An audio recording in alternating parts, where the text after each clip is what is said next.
Alright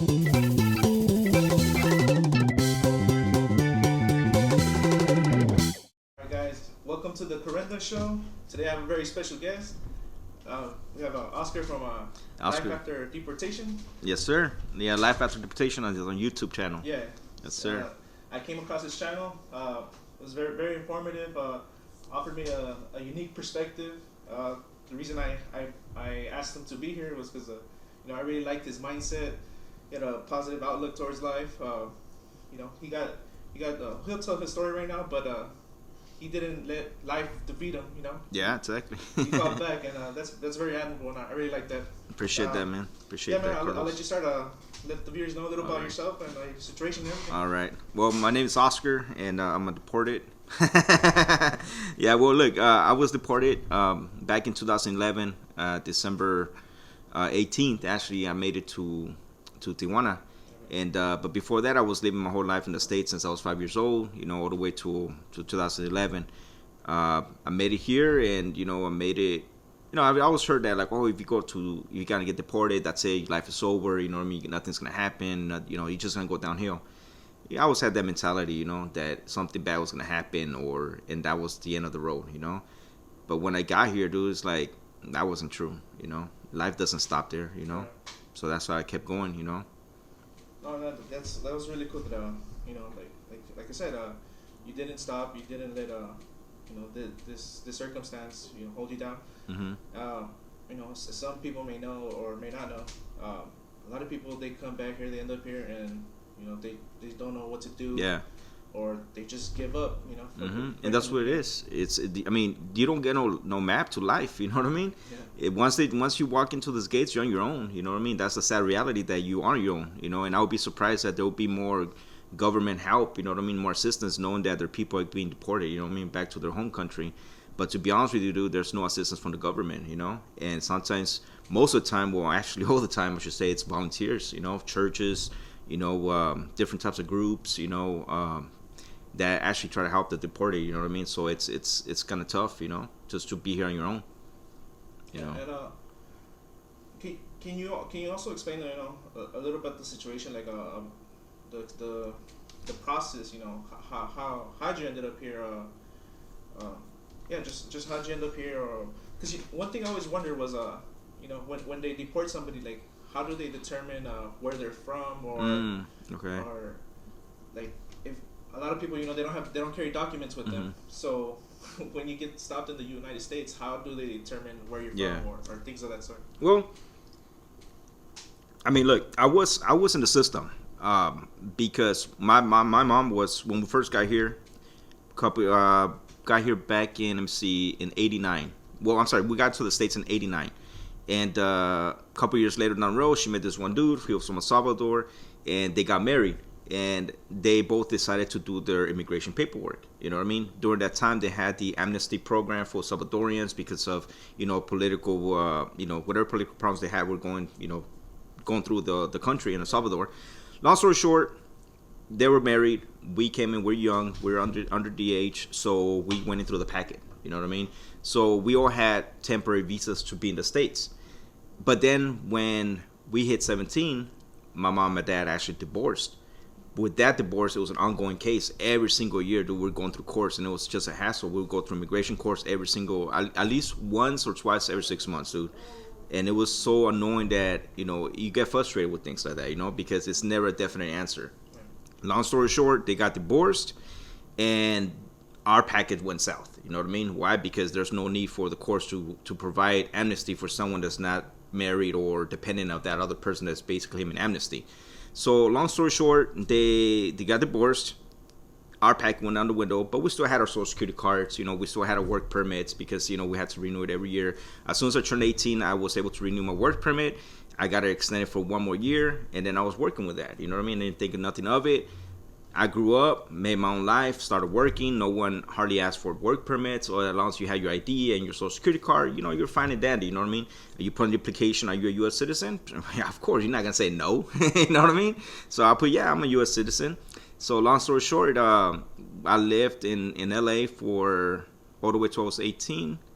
moved to Bakersfield because my mom and dad wanted to make up things, and then that's where I met my wife in Bakersfield, and after that, dude, it's just that never really bothered me to renew the packet, maybe because I already had that mentality that it was never gonna go through because of all the years that we went through court, all that processes. It was just time consuming, and that's what it's sad to hear people say, oh, you should just do it the right way, hey, you should just got your paperwork the right way. You should just legalize yourself. Your wife is a U.S. citizen. You should just legalize yourself. It is not that easy, dude. It's not that easy at all. It's a process. Yeah. And then again, I don't have a criminal background, dude. A lot of people think like, oh, he got deported because he committed a crime. My crime was to provide a better life for myself, for my family. You know what I mean? Well, yeah, and I'm guilty of that. But other than that, that's it. I got deported because I didn't have a work permit. I didn't have a legal presence to be in the U.S. You know what I mean? And then when the audits, however ICE works, how the immigration audits work, our name came across, and there was an immigration sweep, and they started. Once they found, first they deported my mom. Once they found her siblings, her us, her children, they just narrowed it down. You know what I mean? So once they deported my mom, they narrowed it down, kind of like a family tree, like, okay, your son is this, your other son is this, your other son is that, your daughter is this, and then that's how they start breaking it down. You know what I mean? And do you think that was like targeted? Because like you said, like when you think of deportation, you just think in an individual, but the way you're explaining is like it impacted your family. Yeah. Yeah, it was an immigration sweep that they were doing through whole Bakersfield, dude. At that time, I don't think even Bakersfield right now is a sanctuary city. You know what I mean? But at that time, they had immigration. Heavy immigration, in that town. I'm from Bakersfield, so that's where it basically came down to it. You know what I mean? But it affected everybody, dude. First, my mom got deported, and then after that, my older brother, got deported, and then it was me. But during that time, I don't know if you recall, but my son wasn't. My wife was giving birth to our son, and then unfortunately, our son had passed away, and so we did went under the radar because of the whole situation. They can't go arrest you in the hospital. You know what I mean? They can't look for you in the hospital. But long story short, everybody got deported, dude. You know what I mean? My brothers and then my younger brother got deported, and my little nephew, he's a U.S. citizen. I would say he got deported too because we're not gonna let him go into the system, go into a foster care home, etc. So, quote unquote, he got deported too because there was no way for someone to take care of him. Yeah. You know what I mean? So he came along with us too. And, missing out on those opportunities. Yep. And we're chopping it up a bit, and then like I was watching your videos on YouTube, and it's like there's no difference between me. We're both people.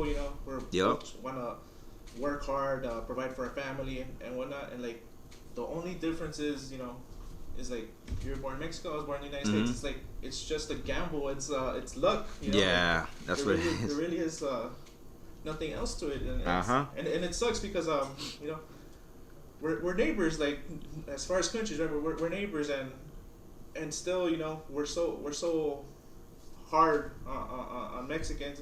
Not just Mexicans, but on all immigrants. But still, you would think it would be a little more easy or a better process, for the neighbors, for the Mexicans. Right. But it's not. That's not the case. Yeah. Perhaps you can relate. Me, being a U.S. citizen, but being a Mexican in the United States is like. Yeah. Sometimes you, not the word targeted, but you feel like you don't belong. Yeah. And, exactly. So it's like, I'm a U.S. citizen, that's my country, and I have a lot of pride for my country, because right. It provides so much opportunities. It does. That's why everybody wants to be there. Yep. And it's really interesting that, for me, like, I just feel like it was luck. All three of my brothers, they're born in Mexico. And, oh wow! And I'm the only one born in the United States. Way. So they'll point the finger at you, huh? Yeah. That's messed up. And whatever opportunities I have, my brothers they're all U.S. citizens now, but they had a struggle coming up. Yeah. My brother, he wanted to go to, I believe it was Cal State, L.A. All right. He wanted to pursue a career and go to college and everything, but he was limited because of his immigration status. Mm-hmm. And those are things we take for granted. Yeah, we do. In the United States, and I don't know. It really complicated. Yeah, like I said, it's just complicated. It's just luck. That's all it is when it comes down to it. And I think we should be able to provide a better pathway for our neighbors, for Mexico. And yeah, and I mean that's what it comes down to. You know, I mean, I'm glad the ones that stood in the States, you know, like the Dreamers, the DACA recipients. I'm glad they're they're holding it down. You know what I mean? I remember my parents used to tell me, oh, apply for the DACA, and I did, but I got rejected. You know what I mean? So I tried, and a lot of people tell me, like I see a lot of comments like, oh, he should just done it the right way. You know what I mean? Dude, we did. We tried, and we couldn't. We just couldn't, you know what I mean? I was already had an order of deportation since my mom and dad got divorced since I was 17 years old, you know what I mean? But either way, it is luck, you know what I mean? Yeah. Sometimes you're lucky, sometimes you're not, Right. But it is what it is. But then again, I mean, the way I like to see it is we'll have a path of life, you know what I mean? That we have to follow no matter the circumstances, and we just got to keep going, We can't just drop the towel because it didn't go your way, Right. But that's what it is. Yeah, and for me, like some people may not know, my friends and family, but my wife, she voluntarily deported herself as well. So okay. She went through something a similar situation, and and we always constantly hear from friends and other family members like. When you get married, in 6 months you guys will be able to. I know, right? Like they know it. They make it sound so easy. And we already been going at I think 2 years now. Yeah, it's a process, dude. Yeah, it's a process. It's a pretty long process. Petitioning for her, and that's me. Being a U.S. citizen, a natural born U.S. citizen, and it's still it's a complicated, Yeah. But TV, internet, you just always see people like, oh yeah, like I got married to somebody in Asia, and in 6 months we're here in the United States. You got the fiance visa, you got the other visa, all types of visas, but it's not that easy though, It's not. It gets and then really complicated. It gets expensive too, Yeah. I mean, I don't know if you guys had to go to Juarez or whatnot, but if you guys do, I mean, you guys have to spend on the airplane ticket.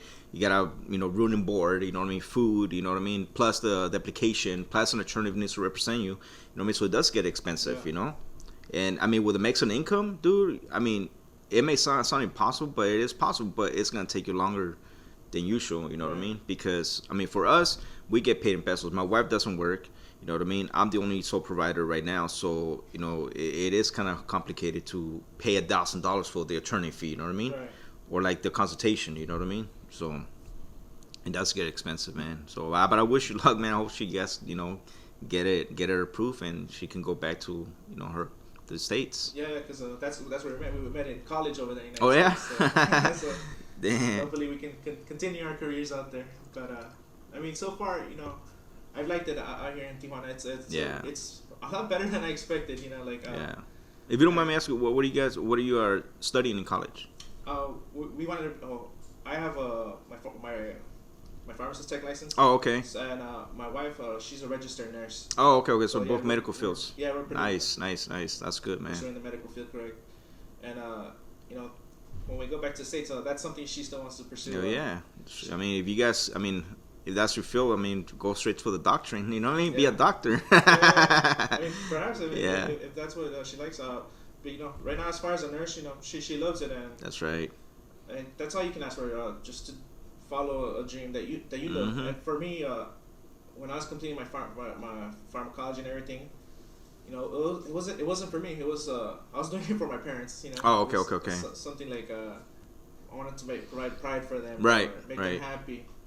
And when you're young, you don't think about the impact of those decisions, right? And now I don't work in that field. It's I'll probably discuss it another day, that topic, but it just left a bad taste in my mouth. Okay. The hypocrisy, the money. Like I said, I entered, I wanted to help people, and it just became all about the money. Like, damn. And I understand, you got to make profits and things like that, but yeah, that's a whole different subject. I get it because I've looked into that dude so many times, especially with the insurance here. You know what I mean? Mexico gives you the IMSS. And it is all about the profit, man. Yeah. It's not for the well-being of the person, Right. But yeah, it's a different topic Yeah. that I don't even know a bit of it. Yeah. Uh, well, let's talk a little bit about the pandemic. How that's impacted you, here, especially here in Tijuana. Well, I mean, I'm working full time. You know what I mean? And when the pandemic really hit back in December in my call center, well, the call center I work for, they ended up laying off people, dude. Well, not really laying off because it's against the law to lay someone off during the pandemic. But they start cutting personnel where instead of me getting paid 3,500 pesos per week, I got cut down to 1,300 pesos per week. You know what I mean? The salario minimum. And they were reducing hours. Yeah, they're reducing hours or reducing pay. Period. But it was a blessing in disguise. You know what I mean? Because at the same time, I told my wife, let's get Christmas over with. I know we're in the pandemic, but come January, if I go back to work to the office, I was like full time, then we're good. But since we're not, if we're gonna have another couple weeks, another month of just being at home, no work, then let's push our YouTube. You know what I mean? Let's go ahead and focus on that, because one thing I don't like to do, or one thing we don't like to do, me and my wife do, we don't like to just stand still. You know what I mean? Yeah. Standing still. We like to move.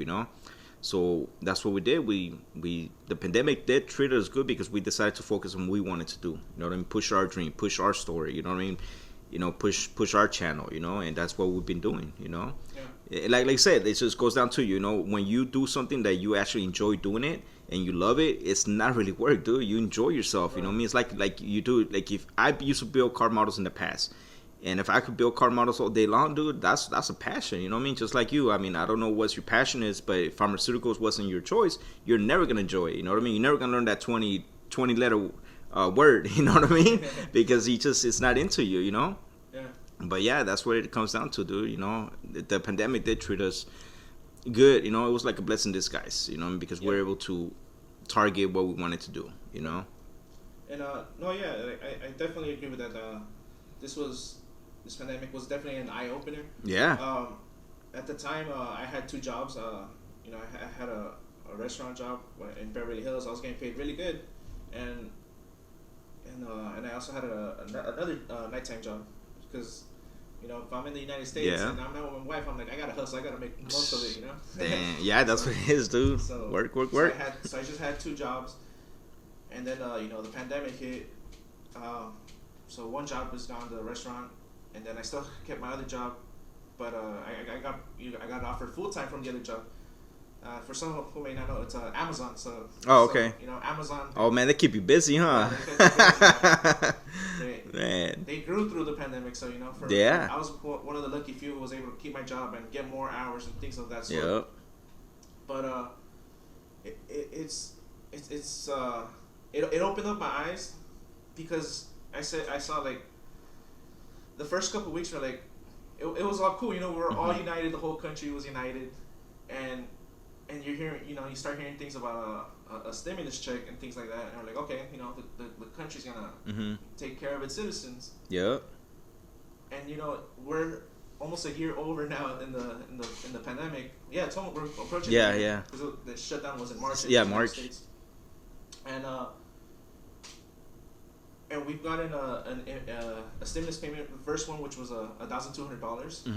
A lot of us, we got screwed over because, like I said, my wife, she's not a U.S. citizen, and for a lot of people who may not know, if you're married to a non-U.S. citizen, if you filed your taxes and claimed them as dependents, you didn't qualify for that first stimulus check. Oh wow! So a lot of people they didn't get no help, no payment. Yeah. And I can only imagine for those who have no job and they're counting on the unemployment too. Yeah, it sucks, man. And like I said, this was eye opening for me, because I was like, okay, so I know that my country, is. You always think of the United States like, man, there's a lot of hope for its citizens. Right. But this completely showed me, it's like, okay, when shit hits the fan, it's like they're not gonna always be there, and you gotta find a way to be self-dependent, because nobody else is gonna take care of you. And that's the reason I also started this podcast. Like I wanted to expose myself, to people, to those who have a better mindset, like yourself, and also entrepreneurs, and I'll tell you something crazy. Like I've never rode in a Rolls Royce, Mm-hmm. and with this podcast, I reached out to an individual. I was like, hey man, like, hey, I have a podcast. I want to review the Rolls Royce. Rolls Royce is my favorite car. And the individual, he's like, yeah, he's like, but what do you want to do? Like, what do you want to? I was like, I don't want anything. Like, I just want to, review the car, be around it. Dang. Which Rolls Royce was it? It was the Ghost. Oh, I got two. Nah, just kidding. Yeah, right. That's what, like $300,000 car, huh? Yeah, no way. Was the Ghost is a 2-door or 4-door? Yeah, I believe it was a. Oh yeah, it was a 4-door. If I'm not mistaken, I think the Phantom's a 2-door. Oh, okay. All right. Yeah. Damn, that's nice, huh? Did you touch the leather and everything? Yeah, the wood grain? The guy gave me the keys. Like, no way. And it was like, oh, what's going on? Like, I didn't know. It's like, that's when I found out, like, there's so many good people out there. Like, all you have to do is ask. Yeah, yeah, that's what it is, man. A lot of us, especially in the Latino community, I think we're taught from a little kid, like, hey, don't ask. Like, it's rude to ask. Yeah. And I was like, whoa, like, what's going on here? Like, all I gotta do is ask. Yeah. And then I asked another guy. He had a Lambo. It didn't go through, but still, because he had a family emergency. But still, he also agreed to to let me borrow the car. And I was like, whoa, like, is this easy? Like, well, if someone's listening, I need a house. Yeah, man, like, it's crazy. Like, and we're joking, but someone could be listening. Yeah. And they'll be like, hey, I like this guy, his story. I like how he carries himself. And you never know. Someone might be like, hey, I got an extra house, like, here in Tijuana maybe or something. Right on. You can stay here and yeah, that's cool, man. Help each other out. But that's something very important for people. Don't be afraid to ask. Like, whatever you grow up with, like, the worst thing they're gonna say is no. Yeah. And you got to learn how to take rejection in life. Yeah. Like, that's the one thing I learned. And that's what it comes down to. Is like when we're growing up, in our Hispanic homes, we're taught not to ask anything for anything. Like, for example, if you don't have sugar at home, dude, you're not gonna go and ask the neighbor, hey, can I get some sugar? You know what I mean? Because you have that respect that Hispanic moms raised you with. You know what I mean? Si no tienes, well, deal with it. You know what I mean? Find something else. Improvise. And that's what it comes down to. And that's what we're basically, it's embedded with us. We don't ask for things. You know what I mean? But then again, we just have to outgrow out of that, and just reach out for, to people. You know what I mean? There are people nowadays that are willing to invest in people. Be like, okay, you got a podcast, all right? Let me, you need equipment. Let me invest this and that. Give us a shout out for the equipment. You know what I mean? Or whatever the case may be. But it's all linked. It's a community. At the end of the day, and everything's for the better. And going back to Tijuana. How's your experience been here in Tijuana? Is it better than you expected? Is it Well, I'm sure initially it was scary, because like you said, you don't have a map, you don't have you don't know what to do. They just brought you here, or you don't have an instruction manual, dude. You just basically land on your 2 feet, and you just that sink or swim. You're gonna swim or you're gonna sink. And it's true, man. And I've seen, dude. Oh my God! Like when I had my my other vehicle. I was living in this little alley with my wife and my kids, and some guy approached me. He's all like, "Hey, dude," in Spanish. He's all like, "Te puedo levar tu carro? No cobro. I don't charge anything, pero just give me whatever you want." I was like, "All right, dude." Then my wife comes down. I was like, what does he want? What is he talking to you for? Because he was a bum. He was just a little rugged looking guy. So my wife's asking like, what does he want? Right. And then I was like, oh, babe. I was like, hold on. I was like, he's asking if he wants to wash the car. And then she's all like, well, go ahead. Just tell him. It's like, but how much are you going to charge? And I was like, well, he said he'll take any donations. And then she's all like, oh, okay, cool. It's like, well, I got $5. And I told him, I was like, hey, my wife says, because I was translating Spanish. I was like, my wife said that she's got $5. Is that cool if you want to wash the truck? And then he's all like, oh, I speak English too. And I was like, hey, dude. I was like, okay, well, why you busting me? I can barely speak Spanish, man, And I was like, hey, dude. I was like, why don't you go work at a call center, dude? I was like, come with it, I was like, if you really want to work, I was like, I don't want to see you here, washing cars, dude, or, just, struggling, dude. I was like, what's up? Let's go work at a call center, come tomorrow, I'll give you some clothes, give you something to eat, why not? I was like, let's go apply. And he's so like, nah, dude, I just got other problems to do, and that's what it comes down to, dude. He didn't really want to tell me, but he got stuck on drugs. You know what I mean? And that's what it comes down to, dude. If you don't have a strong mentality, a willpower to actually, keep going, dude, Tijuana will sink you down, dude. Yeah. Tijuana will sink you down, dude. And I don't know what happened to that individual, dude, but I hope he's doing good, man. I hope he's doing good. But that's what it comes down to. It's a sink or swim. You know what I mean? Either you swim, you keep going, dude, or you're just gonna let TJ swallow you, man. Right. You know what I mean? And I think that shows us like how powerful the human mind really is. Yes. And even so, like there's people who use drugs, who are on drugs, and they're still able to function in society. Oh yeah. Like that's just mind blowing to me. Like I don't know how people do it, but there's people who can do it, and it makes it harder. It's another hindrance for you, but more power to you if you can do it, and as long as you're not hurting other people. Oh yeah. I mean, to be honest with you, recreational drugs, to be honest with you, I'm all for it. You know what I mean? There's nothing wrong with that. But when you let that drug affect you and your family and others around you, that's when it becomes something bad. You know what I mean? Right. Like, I have a brother. He's stuck in drugs. You know what I mean? He's my youngest brothers. And I shouldn't be saying this, but then again, I've been trying to help him, snap out of it, dude. And he just doesn't. It's come to the point where he's hearing voices, dude. He's freaking out in the middle of the night. Walking in the middle of the night. And saying that he sees things, he hears things, you know what I mean? So it's just bad, you know what I mean? Like, he's still able to function. He still goes to work, you know what I mean? But what doesn't matter if you go to work, dude, when you spend all your money in drugs, you know what I mean? But again, that's a different subject. But yeah, back to the original question, dude. Once you come to TJ, you get deported, and then that doesn't really matter. You get deported in TJ, you know what I mean? You get deported any time of Mexico, you know what I mean? Because I've seen people get deported in different parts of the world, different parts of Mexico, you know what I mean? It doesn't matter where you're at, if you get deported, whatever country you get deported at, dude, you had to stand firm. So they send to different places, because like I always thought it was like they just take you to San Isidro or oh, okay. They deport people in different parts of the world, different parts of Mexico, dude. They go all the way to Juarez. They get deported to the border towns, Chihuahua, Guerrero, different towns, dude. Yeah. They get deported depending which state you were in United States. And you chose Tijuana, well, yeah. Is that a choice? Is that a choice? Well, no, it wasn't a choice. It was a decision we made. You know what I mean? Because my mom was like, "Well, I'm gonna go to Veracruz. That's where we're from, Veracruz." She has her house over there in the middle of the jungle. But yeah, literally, because I seen the house, it was like, hell no, that's like the jungle, man. It's like I couldn't live there, man. But we chose Tijuana because for us it was a border town, you know what I mean? So I was like, if I go there, at least my wife can cross the border back and forth with my kids, and they can just visit us, and go from there. But it was never a question to go to Veracruz, you know what I mean? Because at that point I was like, that's just way too far, you know what I mean? And I already knew that it wasn't gonna work out, but yeah. And that's great, there's a lot of families doing it like this. Like you said, the ease of being here in a border town. A lot of family who may be U.S. born or has documents. They're able to come see their loved ones here, and that's really awesome. I really admire that about your relationship, and that you guys you're be able to be here in the in Tijuana, and a lot of people I heard stories they get deported and that's the end of the relationship. It's like yes, dude, it happens a lot. They move on, Yep.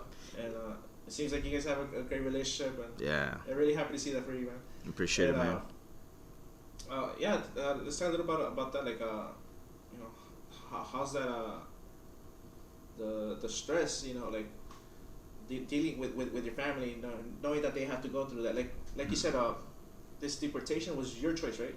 Like, obviously, it was just from the United States government, from Border Patrol, but as far as you turned yourself in, right? That's what you said. I guess you could say I turned myself in because they were looking for me, you know what I mean? And then I called them up and I was like, hey, dude, I heard you guys were looking for me, I was like, I got this going on. My son, just passed away. I'm doing with the funeral arrangements right now, dude. So I was like, I'll turn myself in, dude, but I'm just letting you know right now, dude, I need to do the funeral arrangements first because I ain't trying to leave this burden on my wife by herself, Right. And ICE agent was actually pretty lenient. He's all like, come with an attorney and then we can discuss. So like, all right. So we were able to scrape some change off. We got some money from the funeral that we're gonna do for our son, So we took some money from there to do a quick immigration attorney consultation, and we paid the attorney, and the attorney represented me for those 30 minutes, dude. Charged me $500 for like 30 minutes. But at the end of the day, he gave us 2 weeks extension to stay in the States to gather, our affairs, etc. But it was tough, man. It was really, really tough for the both of us, because we had to, set up their funeral arrangement for our son. You know what I mean? And then my mom and my brothers were deported already at that time, because as soon as they get arrested, they deported the next day. They fly them out, and I had to clear their households. I had to clear my mom's household. She lived with my little brother at that time, so I had to clear their household. And then my older brother, I had to clear his household. You know what I mean? And I mean, clear their household meaning like I had to sell the furniture, get some important paperwork. I closed was out the question because there's no way I could have took a lot of stuff in the Greyhound, because I took the Greyhound to TJ. And but yeah, I had to sell everything, dude. And then as we start selling stuff, dude, for chump change, because I wanted a quick sale, dude. I was running a limited time, so I was able to sell the majority things, and some, with the money that I got, I was able to give them the money, so they can survive some, on TJ. Yeah. Because and, I'm trying to see, your mindset, your point of view. What was the reason for you? Like I said, like this has been very stressful on your family. Like, how were you able to come to the conclusion, like, hey, you know what, like I'm gonna turn myself in rather than go to another state or be, be on the run? Well, that did cross my mind, dude. I even called a lot of property managers. Mm-hmm. I was thinking about going to Las Vegas because I had a nephew that lived in Las Vegas with his dad, and I was like, I called him up and I was like, hey, dude, I was letting him talk to your dad. I told his dad, and I was like, hey, dude, there's this going on, and I need to stay there. I want to go over there. Do you know anybody that can rent us an apartment that don't ask for no paperwork, don't ask for who we are, etc.? And he's like, give me another, give me a day or so. It's like, let me see what I can do. He coming back up, and he's like, I mean, I have a place for you to bounce. You can hide in there, this and that. But then I talked to my wife. I was like, babe, check it out. These are the options. Either we go to Las Vegas and we just hide on the radar, but you already know I'm not going to be able to work. I don't know what I'm going to do. And definitely I didn't want to just sit around doing nothing, you know what I mean? So I was like, or I can go to TJ, face the music, and go from there, man. I was like, think about it this way. We're moving out of town. Think about it that way. You know what I mean? You're a citizen. The kids are your citizen. You guys, you don't like it. You guys can cross the border back and forth. But think about it this way, we're moving out of town. You know what I mean? We didn't think about it. We changed the mentality. Instead of us getting deported, we changed the mentality that we're moving out of town. You know what I mean? So that's what, you got to change the perspective of things, and that's what we did. We changed the mentality of it, and we just decided to move to TJ because we thought about it through. We're like, okay, say we're in Las Vegas, we're going out to a family dinner, and then we get pulled over for whatever reason. We ran a red light. We didn't stop at at the stop sign. We didn't let a pedestrian cross properly. Anything, any little single things, for the smallest things. Then they ask for my ID. I wouldn't be driving, of course, but what if the cop says, okay, what's this guy's ID? Let me see your ID. And I say, oh, I don't have one. Well, guess what? You're going to get booked because, in the States, if you don't have an ID, you have to go booking because they don't want to know who you are. Right. I get fingerprinted, blah, blah. So, again, we're going to start from scratch again. But this time, we already built our life. We moved our life from where we're at, and built our life somewhere else, and then we have to start all over again. So, we're like, you know what? I was like, scratch that. I was like, let's just move to TJ, and go from there. I was like, let me settle in first. And then once I get settled in, you guys can, shoot through after that, Yeah. No, and that's great. That's also why I wanted to have you here, because, I have a lot of friends as well, They were born in Mexico, but they're raised since babies in the United States, so they don't know Mexico. They don't have any connection here to Mexico. So, I really love having you on here because you can also show them, if the day comes when you get deported or something like that, hopefully you never do, but if you do, that there's still an opportunity. It's like you just can't give up. Yeah. You gotta keep hustling and keep finding a way, because like I said, nobody else is gonna take care of you but yourself. Yep. That's what it is, man. Yeah. You got. I mean, if you know you're gonna get deported, dude, I think what it is, you have to have a strong mentality. You know what I mean? As soon as you get the notice as soon as you get the news, even if it's like a matter of seconds, you gotta have a strong mentality. You know what I mean? Because you have to be strong, dude. You know what I mean? Ain't no one gonna hold you by your hand and tell you, hey, this is how you do things. Hey, this is the way you cannot do. You know what I mean? You have to man up, woman up, man up, and face the situation and make the best of it. Yeah. Talk a little bit about being compared. Well, how old were you again when you came from Mexico to the United States? It was 89, so I was 6 years old. You're 6 years. Oh. Yeah.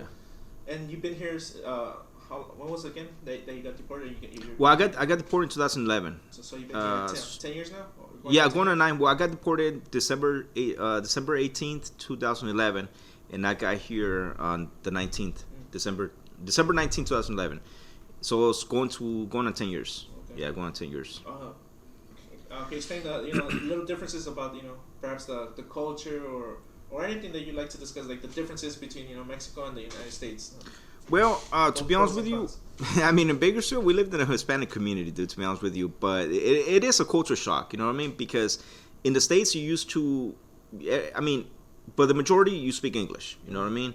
And if you want something in Spanish, it's because you go into your local Hispanic market and you have to speak Spanish, you know? Yeah. Here, you're obligated to speak Spanish because no one's going to speak English, you know what I mean? You go to the supermarket, you go to the store, you're asking for directions, you have to speak Spanish.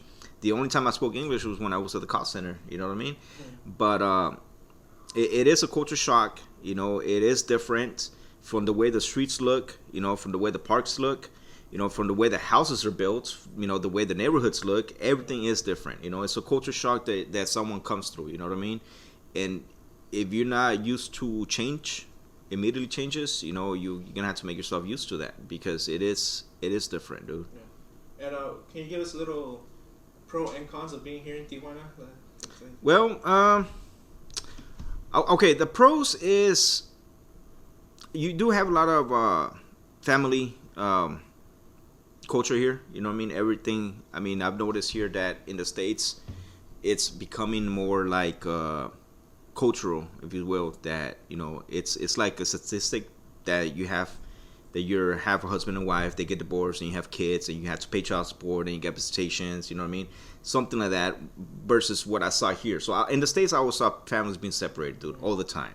It's almost like a statistic that someone, 5 out of 10 couples will get divorced. You know what I mean? And here in Mexico, dude, I see more families together, and I seen the strength and the power within themselves that they decide to be a family no matter what. Right. No matter if you gotta eat beans and rice every day for the rest of your life, dude, that family will stay together. You know, and that's why I kind of like admire a lot of my Mexican people because they stay together, dude. Yeah.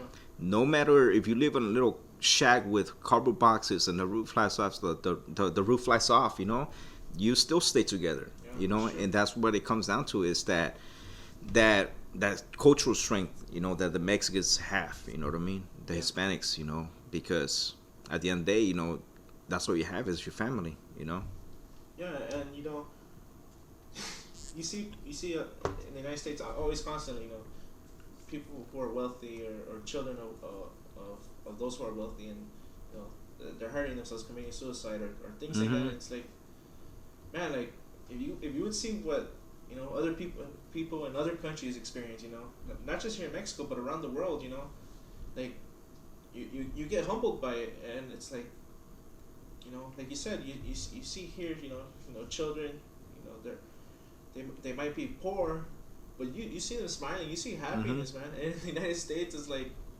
okay, you have your money, or provided whatever you want, It's like, as you can think of like a bad situation in the United States, like living in the projects. Being in the United States, like fuck, like this is the worst thing ever. But if you're in another country, some people, they don't have a roof over their heads. That's a luxury. You have running water. You have electricity. Like a lot of people, they don't have that, and like that's what people don't understand. Like we have it so good in the United States. No matter how bad it is, we have it really good. We're really lucky. And even the homeless, like I know people who have become homeless.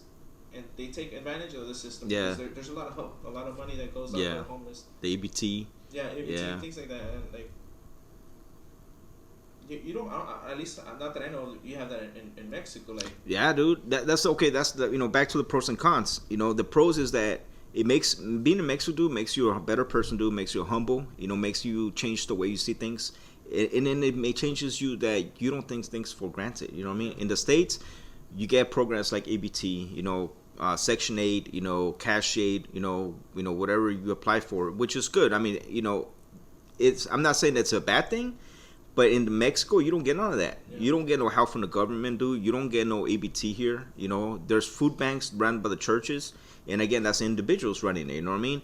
I remember one time, dude. Well, several times when my wife would take the kids to school, there was this government truck. It's called DIF, DIF. Still don't know what it stands for, to be honest with you. But they are supposed to take care of the children and families. It's like a government subdivision to take care of people, other people. And they're like, oh, they're giving away beans, they're giving away rice, your normal dispensa, your normal beans, rice, milk, powdered milk, sopas, etc. And I was like, all right, bet we'll go get one. And they're like, oh, but in order for you to get one, you have to pay 50 pesos. We're like, what? I thought it was a donation, that was free, And they're like, no, we have to pay 50 pesos. And then my girl's like, why? I don't have 50 pesos. And then she would ask people, like, hey, can I get 50 pesos? Just to get, like, groceries, so that's what it comes down to, dude. It's like the government here doesn't really take care of you, and you have to fend for yourself. Those. I don't want to say that's a con, dude, because that's a pro. That's you have to take care of yourself. At the end of the day, you gotta be strong. Now the cons, dude, living in TJ is the laws. The laws are totally different here, dude. A lot different from the way you rent an apartment, the way you buy a property, the way bank loans are approved. You know what I mean? The way you get your driver's license, everything's different here. The way, I guess if I was raised in Mexico, I would know a little more of the laws, you know what I mean? But since I'm not raised here, I don't know much of the laws. But that would be a con, you know what I mean? Yeah. It's knowing the laws, knowing what's right. I mean, in your subconscious, you already know what's right and what's wrong. But when it comes down to legal terminology, the laws and teachers, dude, are always changing. The way the government runs their people here, dude, is always changing, So yeah, dude, it's just that's the pros and cons, dude. The pros is yeah, you have to fend for yourself. It makes you a better person at the end of the day. The cons is the legal, the legal terminologies, man. Like me and my wife, we're trying to buy a house for the past couple of years, but unfortunately, we haven't met the goal of a down payment. And we went to a bank to see if we can get approved, dude. It's like that was no dice. You know what I mean? Since I work for a company, dude, they're supposed to give you some type of called Infonavit, which is government housing, if you will. It's like a government credit they give you for working. But because my job doesn't pay for the Infonavit, I don't get no points on that. You know what I mean? So it's like you need to know your laws. You know what I mean? So at the end of the day, I guess we're gonna be, still renting until we're able to buy a land or a house. And I think you hit an interesting topic as well. My parents during the Northridge earthquake was in '94, I believe. Mm-hmm. The big earthquake. It impacted my parents' home, and they got offered Section 8. My parents, they weren't making money or good money, he would say, at the time. But the thing my mom said was like she doesn't want to take that Section 8 because you fall into the cycle. Yeah. It's really hard getting out of that cycle. You become dependent on someone else. Like also, like I said, I also have friends. They get offered opportunities. Good paying jobs, but they're like, no, I don't want to take it because then I gotta pay actual rent, a high rent. It's like. Yeah, you're holding yourself from your opportunities, man. Yeah, but it's because that mentality that they have, that mindset, that gimme mentality. Yeah, yeah. Rather than going for it. Yep. And it's not shaming people because there's people who do need help. Yep. So make that clear. We're not shaming people, but we're saying, when you gotta work hard for something, it makes you appreciate it even more. And when you do accomplish it, the reward, the feeling of that reward is like, man, there's no other feeling. Yeah, and no one can take that away from you, dude, because you work hard for it. You know what I mean? That's something that you take pride in yourself. You know what I mean? That's something that you accomplish, and no one can take it away from you. You know. And how is you said you've been here since 2011. How would you say Tijuana has changed over that time? Because I remember when I would come, there was it was pretty bad as far as like as homes. Like I don't remember seeing so much construction, and then over the last years, couple of years, like It's I guess boom. a lot of people have been coming from the United States, like like myself, and it's also it sucks because like for someone coming from the United States, it's a benefit Mm-hmm. because the rents are cheap compared relative to the United States, but the bad thing about it, for the citizens of here in Tijuana, the residents, those rents are going up. Yeah, so they are. It's hard. Like Yeah. I said, for me as a U.S. citizen, it's a benefit, but for those people living Yeah. here, Well, I mean, in that sense, I mean, for a U.S. citizen that crosses back and forth, yeah, it may be a benefit because they get paid in dollars. You know what I mean? Yeah, but then again, the crossing time, dude, that ain't no joke. You know what I mean? That crossing time is no joke, dude. I remember when my wife, she tried working across. You know what I mean? And it was like, okay, babe, we need to get some more money. We're falling back on the bills. Go to work. But that border, dude, is no joke. Sometimes she had to work 3 hours in wait time. Sometimes it was 8 hours of wait time. It's like, dude's like, what the hell? It's like, what's the point of working over there? You know what I mean? If you're wasting half your day already, waiting in line. You know what I mean? For some people, it's worth it, and the ones that do it, oh my God, dude, I don't know how you guys do it, And that's what it comes down to, that they do bring those dollars into Mexico, into Tijuana, and they build their nice houses, which is great, you know what I mean? But then when it comes to a Mexican like me that gets paid in pesos and I want to go live in a nice neighborhood, they're going to charge me in dollars, you know what I mean? But I don't get paid in dollars. I get paid in pesos, so that's where the housing market, it fluctuates. I guess I would have to go to the ghetto to go pay from pesos, But at the end of the day, it's everything works out, Yeah, and I mean, well, for me, like I said, I'm lucky. I have something that's called Century. So, oh, right on. So, damn, that's good. Man. I was doing the 2 hours plus. Yeah. Oh, right. And then I got Century, and now I'm crossing the border in 5 minutes. Was it easy to get Century? Was that? Was it easy to get Century? No, it took me. Well, the process is easy. Okay. But the whole pandemic. Okay, so here's the story. Check it out. I got approved for my Century on March 17th. Mm-hmm. So, I got a letter, and then I booked my appointment the next day, March 18th, Mm-hmm. to have my interview, so I can get my card and everything, my Century. For those who may not know, Century is it's a fast lane. It's a faster way to cross. It's a lane that they provide for people who, from what I believe is they have no criminal history. Things like that. And they are allowed to cross the border more quickly. And like I said, I was March 17th, so I booked my appointment for the next day. I was like, I need to get this ASAP, March 18th, and that's when the whole fucking the pandemic hit. Everything, the government shut down. Yep. I was like, fuck, man, just 1 day away from having my appointment, and I didn't get it until I want to say last month. So oh yeah, you're talking about almost a year, 10 months. 10 months, yeah. Damn. And the whole time while I was waiting for that Century card was a year. So in total, we're talking about like almost 2 years to get my Century. Wow, that is crazy. Yeah, it's crazy. But like I said, the pandemic did have an impact on it. Mm-hmm. I'm assuming it's a lot shorter.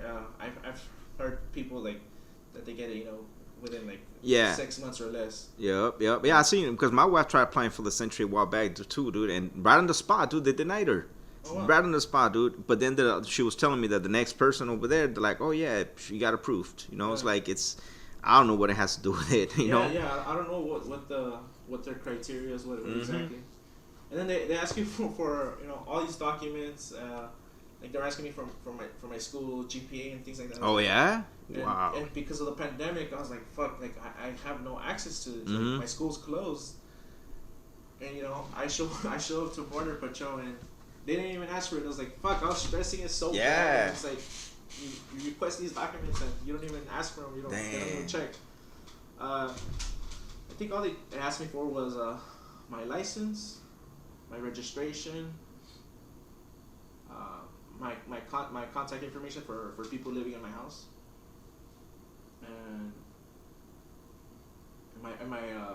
my passport, and that was it. So it was really pretty simple. That's good. I'm assuming they do the background check in advance. Yeah, they do. So, yeah, they do the whole background check. So my wife's tried applying for that too. Yeah. And yeah, it's and it sucks. Night and day, man. Like going from 2 hours plus waiting to now have 5 minutes crossing the border. Man, that's sweet. I gotta look into that, man, because sometimes that border. I wonder if, I mean, this was when she applied that, it was like 5 years ago. So I'm gonna see if she can reapply. Yeah, definitely. You guys should try again. Yeah. And you never know. and you know, the thing sucks is where it says, what's it, $100 non-refundable fee. That's the thing. No, they asked for a deposit, which is $20. Oh, that's $20? Yeah, so it's like a $20 deposit, and like you said, it's non-refundable. But I mean that does help. Yeah. You know, rather than paying the whole $120. Yeah. But yeah, that has made it a lot easier. And like I said, going back to the impact of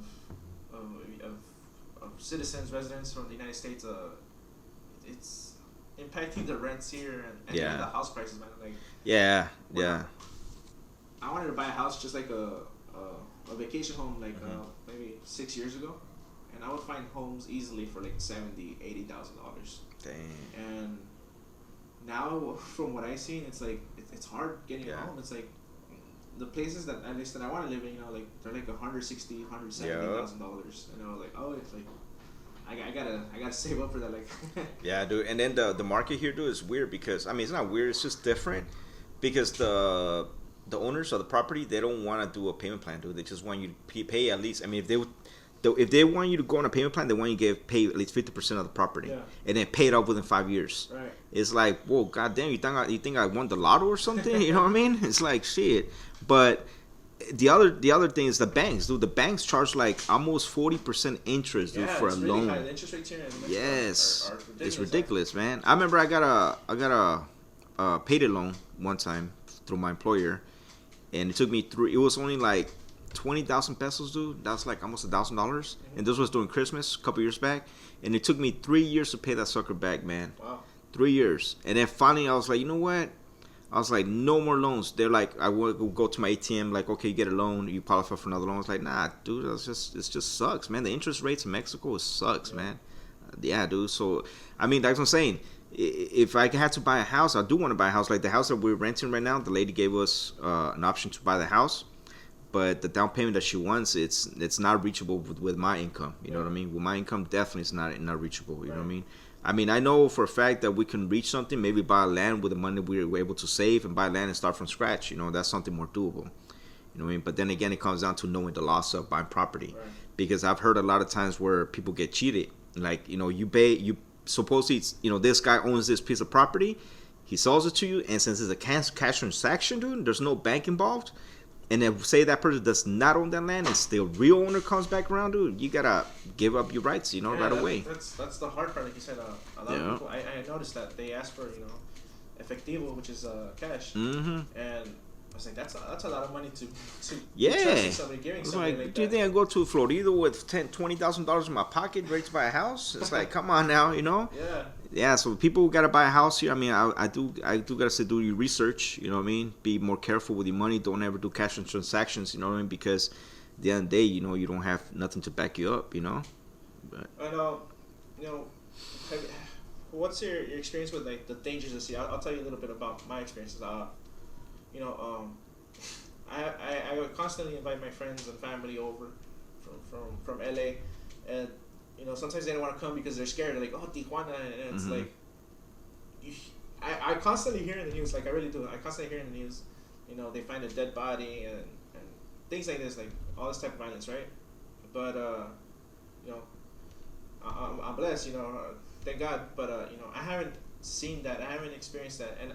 And what I like to tell people is like, if you're not involved in that lifestyle, if you're not doing anything bad, I don't think nothing bad's gonna happen to you. Like, right. Because I think which applies same to LA. Like if you have no business being in South Central. Yeah, or MacArthur Park. MacArthur Park. Like you have a reason to be there, or even if you're just there, like nothing's gonna happen to you. It's only if you're doing, doing something illegal. Yeah. Perhaps drugs, buying drugs. Like that's when those type of situations come up. Yeah, I think you gotta play it safe. You know what I mean? You can't just go to a dark alley at 2 in the morning and expect to have fun. Right. You know what I mean? Some people will question you, hey, dude, what are you doing? Even the cops will question you. Be like, hey, dude, what are you doing? You bringing drugs, you bring guns. What are you doing here? And they'll shake you down. But I mean, that's good because that's good that you brought that question up because my wife's families has never come visit her, dude. Never. The only time they came to visit her, the only time they came to visit was when we had a wedding day. You know what I mean? We had her best friend and then her sister-in-law. And her brother came over and visited us. And then after that, they haven't visited except for her best friend visited twice already. But a lot of people portray this bad image of Tijuana, dude. And to be honest with you, dude, yeah, there's bad things. You know what I mean? I'm not going to sugarcoat it. Yeah, there's bad people. There's good people. But at the end of the day, it's like you wouldn't be walking around 2 in the morning downtown. You know what I mean? If you are, well, then you're probably not up to no good either, If you want to have fun, then play it safe. Drink at home, you know what I mean? Have your own party at home, etc. But other than that, gotta play it safe, So yeah, man.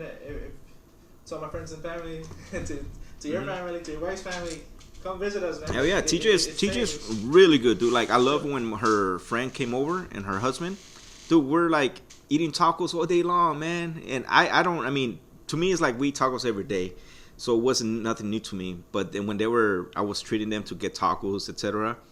I'll be like, all right, guys, you guys are good. And we're used to like 2 tacos, 3 tacos, and we're done because we know our budget, right? Yeah.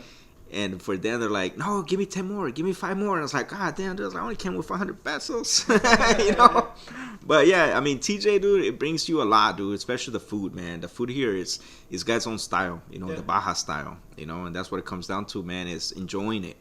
You know what I mean? Enjoying. There's a lot of things you can do here in TJ as far as like, enjoying the tacos, man, the food, different random food vendors, going down to the beach, etc. But TJ is not bad, Yeah. Let's talk a little bit about the food. For me being here, like, man, the flavor is so good. Like they have such good food here, and it's not just that it's good. Like you realize like how much processed shit we eat in the United States, man. Like, yes, like, damn, like yeah. It is. Even having a burger here, it's completely different from having a burger in the United States. A burger here, dude, is gourmet burger. Yeah. Unless you go to McDonald's or Carl's Jr. Right. But if you go to, like, for example, right here in Playa, there's this restaurant. It's a burger spot called Mark's Burgers. We're going to go have lunch right now. Those burgers are, like, really freaking good, dude. And then I posted a few videos on YouTube. Mm-hmm. El TJ Rooster, that has some really good burgers. Then the Dexter's Burgers, those are really good burgers. You know what I mean? They're like, you can tell they're homemade, dude. You can tell the chef ground up their ground beef, seasoned it by hand, and then threw it on the grill. You know what I mean? It was never frozen. Yeah. And then, being here, like, I cook a lot more. I eat more at home, and it's like, and when I do go eat out, like, I don't feel bad. Like when I eat out in the United States, when I go eat out, like, I feel bloated. I feel so much oil. Like, I don't know, like, I just can't explain, like, how difference, like I said, I don't know if it's the what's it called, the man, I can't even think. I'm blanking out right now. I think it has to do with the way they process the meat, man. Yeah, the processed foods and all that. But too many fillers. Yeah. What do you call? Yeah, me too. I'm stuck. Hormones. Yeah, hormones. Yes. Yeah, definitely. Yeah. Yeah. Like, and I remember going to the market and just getting some oranges here in Tijuana, and I was like, man, like those oranges, they look dirty, but then I think my wife tells me, it's like, it's because over there in the United States, you guys paint your oranges. Yes, you guys wax. Wax on the apples, right? And over here everything's natural, so it's not that it's spoiled. It's just that you guys have a different perspective of what food is supposed to be. And like, so this. And then you notice, like, oh, well, this is a natural orange. This is a natural apple. Like, in the United States, a lot of people forget that they're covered in wax. So, as a little kid, I always ate the apples just like that. Just like I never washed them. Like, I just ate them. The grapes on the supermarket. Biting into an apple here is different. Like, just completely different. Yeah, I know everything is different here, dude. Like I love it too because I got to a point where well, we still do. We cook like full blown home meals, dude. Like something we will eat out of the restaurant, something that we will go to like a fancy restaurant in the States. Yeah. Like for example, I mean I don't recall the name of the restaurant, dude, but we'll go once a weekend. We'll go and eat our chile rellenos, our chilaquiles, or enchiladas, and that was like once in a while. Yeah. Here in Tijuana, dude, I found that we can make that from scratch, dude. You know what I mean? Everything that when we go grocery shopping, dude, like literally, we can make a full meal out of whatever we buy. You know what I mean? And it's more healthier because you're cooking it at home. You know what I mean? And it's more healthier. You know where you're putting your ingredients, etc. You know, so it does come down to that. And then same thing too. When my wife brings me food, whenever she goes to cross the border, she'll ask me like, "Hey, you want me to bring you something?" And I'd be like, "Nah." Like most of the time, I'd be like, "Nah, don't bring me nothing," because it's like for one, it's gonna be cold. And then when she does bring it, it's like it doesn't taste that good no more, dude. You know? Oh, sorry about that. Oh yeah. My chair's about to give out. Oh damn. It's on its last life. All right. There we go. Now we're good. Man. It's about to give out. Yeah, and talk a little bit about the cost of living here in Tijuana. I think I would say food, like natural food, is cheaper. Mm-hmm. Processed food, like cereal. I remember that was like, oh shit, it's expensive. Like Yes. I think it was like 100 pesos for like a box. I can't remember, but like every time I go to I want to get some cereals, like it's 100 pesos. Like 100 pesos, that's like $5. Yeah. And compared in the United States, I'm used to cereal being like $2-3 Yeah. a box. And I was like, oh shit, $5. But yeah, talk about a little about the price. I know electronics is really expensive. Oh yeah, electronics is expensive, dude. Yeah. Okay, for electronics, yes, it's really expensive, dude. The groceries, I mean, from what I recall, dude, it's a little cheaper to buy groceries here, dude. To be honest with you, when it comes down to like the essentials, meat it does get a little expensive. The meat does get a little expensive, especially on the beef. Pork and chicken, you're always gonna find that on sale, dude. But the beef does get expensive. If we ever buy beef, dude, it's always ground beef. We don't ever get any carne asada unless we can have a barbecue. You know what I mean? But other than that, the food prices are a little bit. If it's domestic items, yes, it's gonna be a little cheaper. But when it comes down to like cereals, like your Pop-Tarts, American goods like waffles, chicken nuggets, stuff like that, does get expensive because of the importation costs. But other than that, it is a little more cheaper buying groceries here.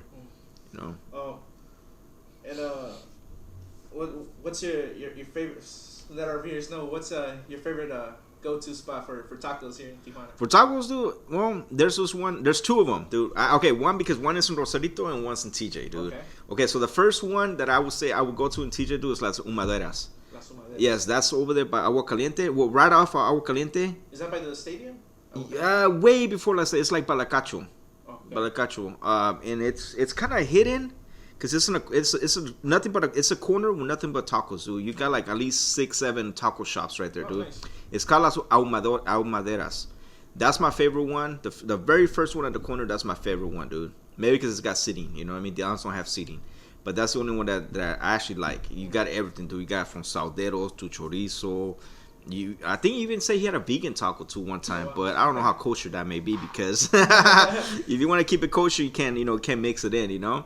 But yeah, they got all types of different meats there, right there, dude. And then my second one is in Rosarito. It's called Daniela's Tacos, man. That one is actually really good, dude. Like really good.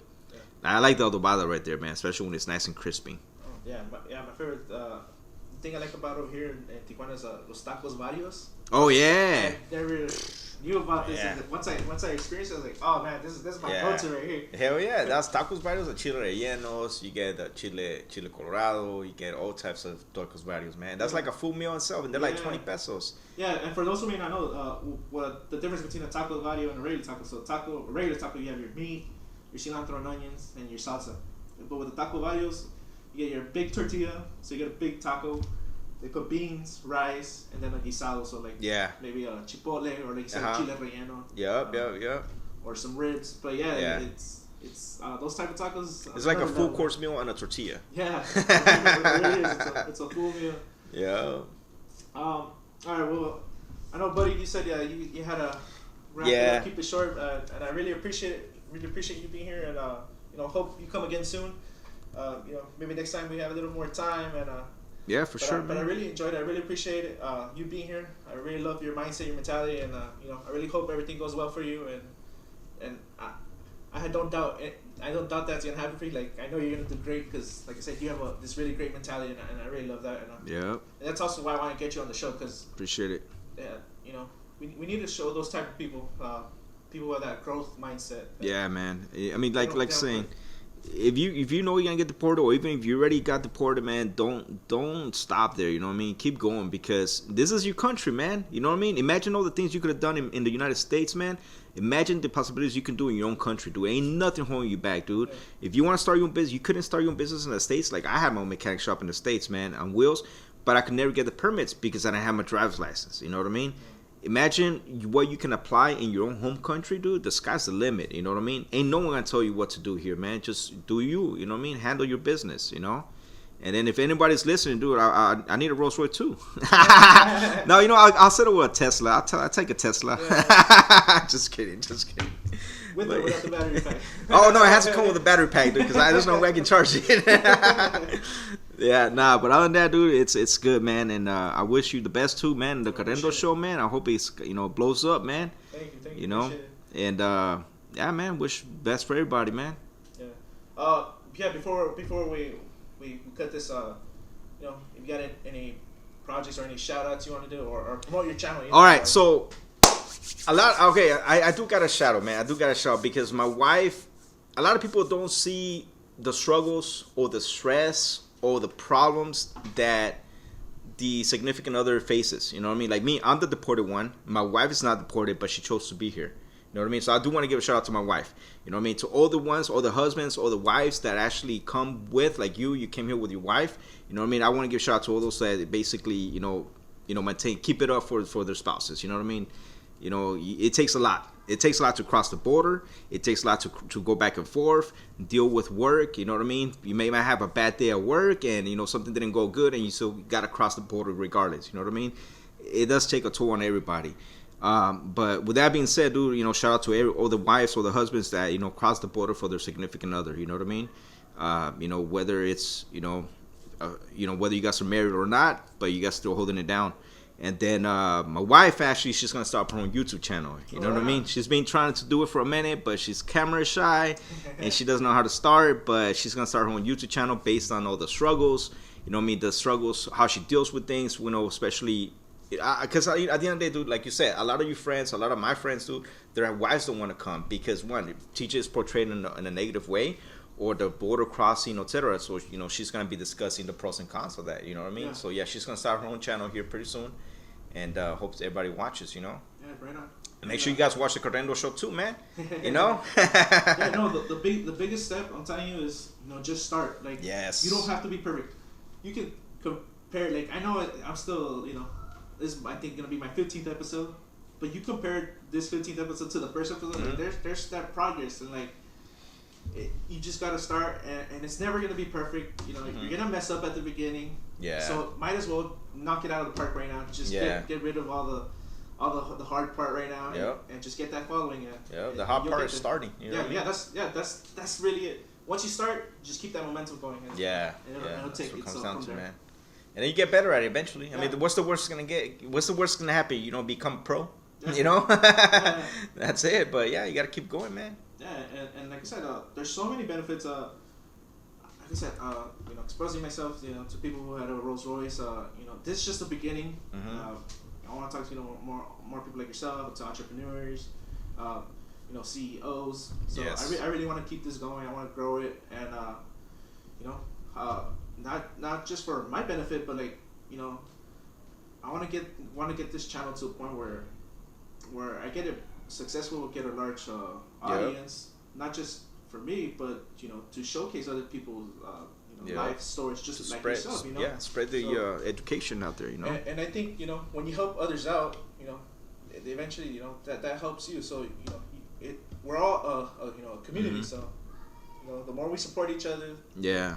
We're all the same race, man. At the end of the day, you know what I mean? Yeah. We all have that 1%, from, I mean, this is a whole history class, man. But when the whole 12 tribes in the biblical, they all separated, we all come from the same race. So at the end of the day, we're all humans, you know?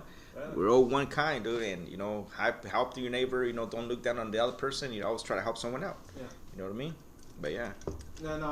And I'll leave a couple of links that you can give me in a while. But so where can people find you?